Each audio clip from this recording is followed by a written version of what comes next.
sudah apa namanya, diikuti aja kan, ada prosesnya nanti kan.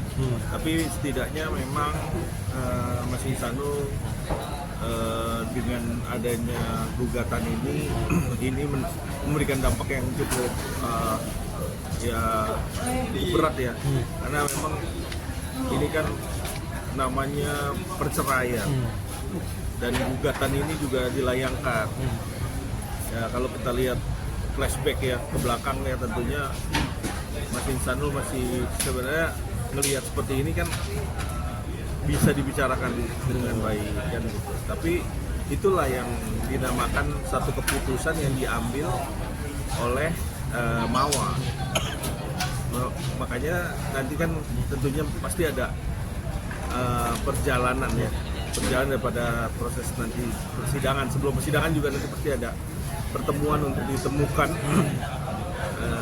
dimediasikan. Karena namanya satu rumah tangga yang melakukan dulu untuk dilakukan perceraian, itu biasanya didasari oleh adanya tekanan emosional ataukah dari dirinya dia sendiri, atau mungkin situasional.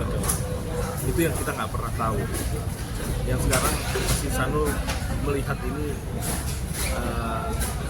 memang kita sama-sama tahu bahwa yang namanya hidup rumah tangga itu nggak bisa disamakan satu dan lainnya, karena yang namanya problem ataupun segala bentuk adanya satu kerikil di dalam rumah tangga itu beda-beda orang menyikapi masalah ini. Nah, kita kasih pesan moral untuk ada yang kemarin masuk di media sosial, yaitu FRS dengan Mawa. Ini menekan sekali untuk melakukan perpisahan di dalam statementnya ya. Ini yang sangat kita lihat yang tidak perlu dicontoh. FRS ini melontarkan kata-kata bahwa masih banyak laki-laki lain, dan biarkan aja. Tandanya itu dia mendorong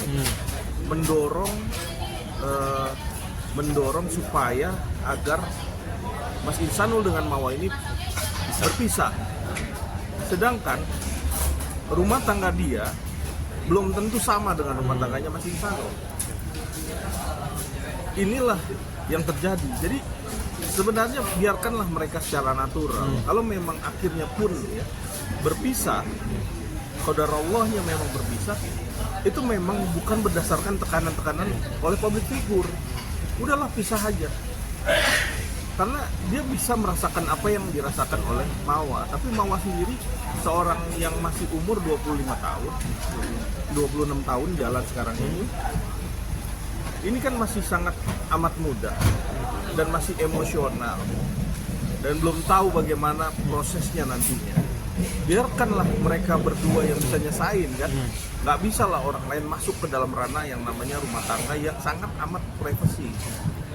Dan janganlah dilontarkan hal-hal yang, kalau kita lihat nih semua dimintai pendapat FRS ini, selalu isinya itu adalah bagaimana caranya Mas Ihsanul ini udah biarin aja, dicemplungin aja, masukin hukum aja. Hal-hal itulah yang memicu. Atau coba lihat deh orang-orang lain yang pada bikin statement terhadap rumah tangga orang, nggak ada yang seperti dia isinya ya. Ini pesan moral buat FRS ini, janganlah kamu mendorong orang untuk bisa berpisah dan juga menjelek-jelekan ataupun menjudgment orang, oh orang ini begini begitu. Jangan, yang dilihat adalah kulitnya. Proses hukum, emangnya kamu punya negara ini? Bukan punya negara ini, kamu FRS. Ingat baik-baik ya, negara ini bukan punya kamu. Proses hukum kita kawal sama-sama. Kalaupun ini proses hukum lanjut, silakan aja, kita kan sama-sama mengawal. Biarkan jalan ini natural, hormati proses hukum, biarkan aja, nggak usah lah kita, udahlah boh dihukum, dibuat gimana. Jadi janganlah seperti ini. Jadi orang yang bijak. Apa pakai gua? Jadi pesan moral untuk siapa? FRS ini. Kalau kita lihat nih ya, ini kan jejak digital nggak akan hilang. Ini selalu di dalam statementnya itu ujar kebencian terhadap Mas Ihsanul. Sedangkan kalau kita lihat ya, semua orang yang yang melihat ya, yang melihat dengan kasus ini, semua boleh memberikan pendapat, namanya netizen, tapi tidak serta-merta di dalam media sosial, TV dan lain-lain, itu isinya ya menginginkan agar Mas Ihsanul pisah sama Mawa. Ini kan orang jahat. Kenapa jahat saya bilang? Karena muatannya di sini adalah muatan untuk bagaimana caranya.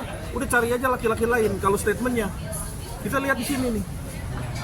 Tandanya ini ada orang yang merasuki di dalam pikirannya tuh ada namanya dasim, ya, atau dajjal.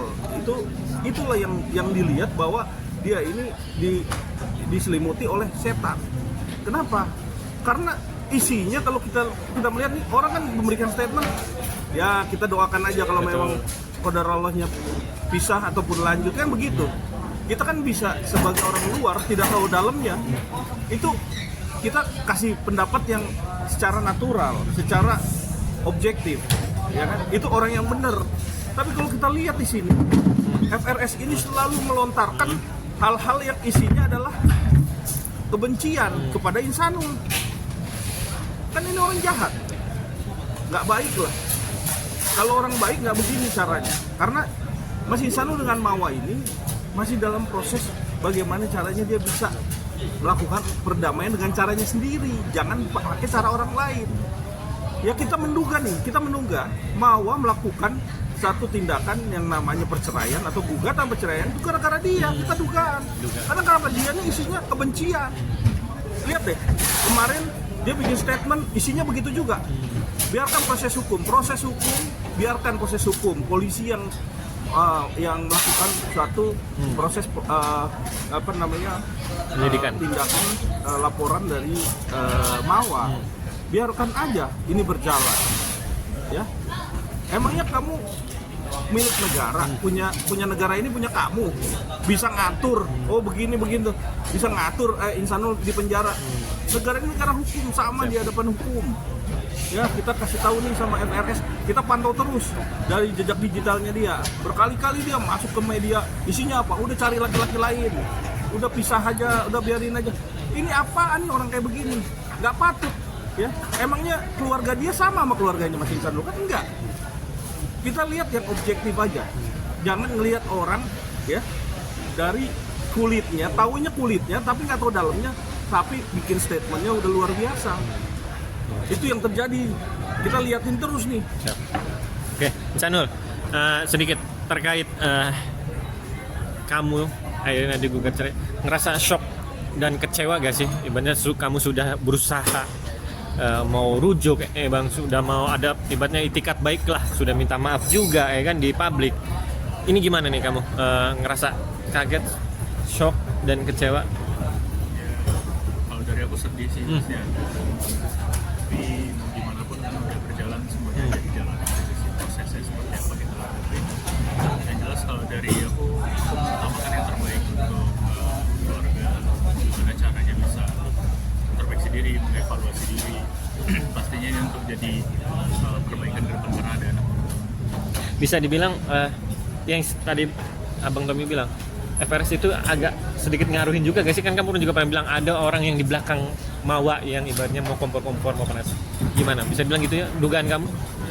Mungkin banyak sih ya, kalau yang hasut-hasut itu pasti banyak gitu kan. Cuman kan di sini yang perlu kita pahami adalah ini kan ranah privasi dan harusnya kita bisa saling menghargai, karena mau gimana pun kan nggak ada rumah tangga orang yang ingin dicampuri kan sebenarnya. Apalagi nggak ada tabayun, langsung judge gitu kan.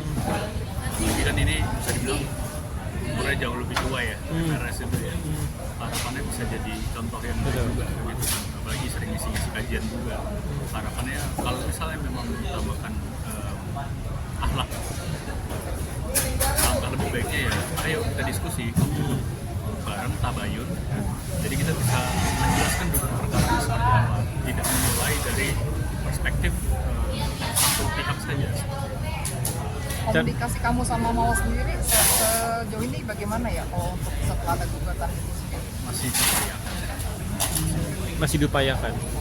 Tapi kan ibaratnya kamu bisa dibilang sudah berusaha berkomunikasi baik-baik, sudah minta maaf, bisa bilang sia-sia gak sih? Ibaratnya kamu sudah berusaha ingin mau mempertahankan, mau rujuk, bisa bilang juga Kalau dalam kamus hidupku nggak ada sih yang namanya sia-sia, yang penting kita udah ikhtiar dan sisihkan nilai-nilai ikhlas, jadi menurut aku tetap berusaha ya baik aja sih.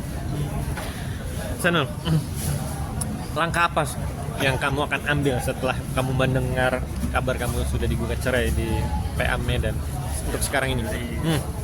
Dari saya sendiri lebih coba melakukan pendekatan secara persuasif ya. Karena kan mau gimana pun ini ranah rumah tangga, jadi coba ingin diskusi secara terbuka gitu kan, untuk kebaikan bersama seperti itu. Karena langkah lebih baiknya ini kan ranah privasi, ranah rumah tangga, jadi inginnya sih diselesaikan secara tertutup saja. Yang kamu pernah juga bilang akan mau bertemu empat mata ya kan, tanpa Bang Tommy dan juga ingin mau ibaratnya heart to heart lah gitu.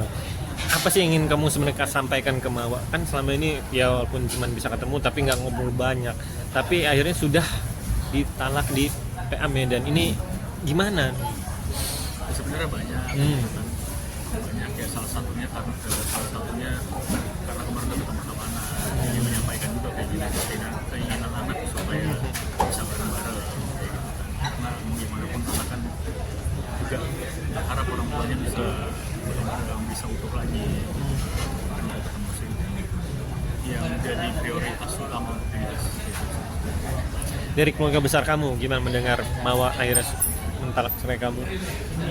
Ada Kalau dari keluarga besar sebenarnya nggak terlalu ikut campur ya. Jadi ya respect sih sebenarnya, apapun keputusannya didoakan yang terbaik. Berarti bisa dikatakan bulan puasa ini kamu sedih sekali ya, karena ada masalah ini, apalagi ntar lagi kan mau Lebaran. Apakah kamu malah sedih? Ya dijalanin aja lah, dijalanin aja. Tapi terakhir kontak sama Mawa itu ada obrolan apa sih? Masih terkait cuman anak doang kah? Atau kamu ada kepingin mau bertemu yang seperti yang kamu bilang nanti setelah lebaran atau kapan gitu? Apa sebelum lebaran itu? Ya pasti memberikan pengertian bahwasanya yang memang tidak seperti yang diceritakan.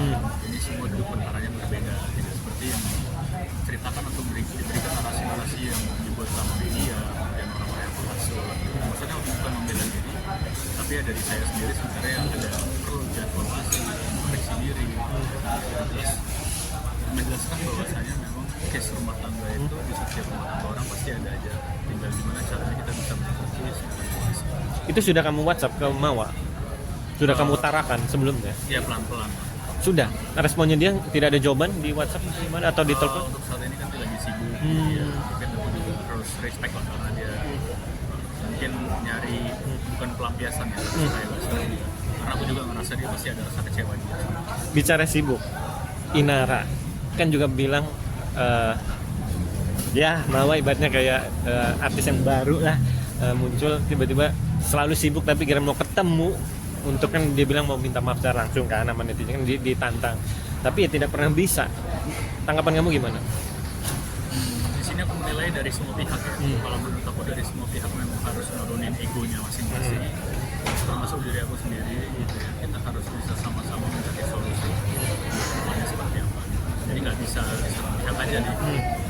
Jadi ya kedepannya memang harus bisa sama-sama saling nurunin ego, stop untuk head speech, nyindir-nyindir dan lain-lain gitu. Makanya aku juga ngingetin ke semua pihak sebenarnya gitu, termasuk Inara. ya dan wajar apapun semuanya yang berkaitan dengan ini, biarlah kita coba selesaikan ini dengan baik-baik dan secara tertutup gitu, dengan cara yang lebih persuasif karena memang ini sifatnya rumah tangga. Gugatan itu masuknya kapan? Udah masuknya kapan? Terus alasan gugatnya itu apa sih?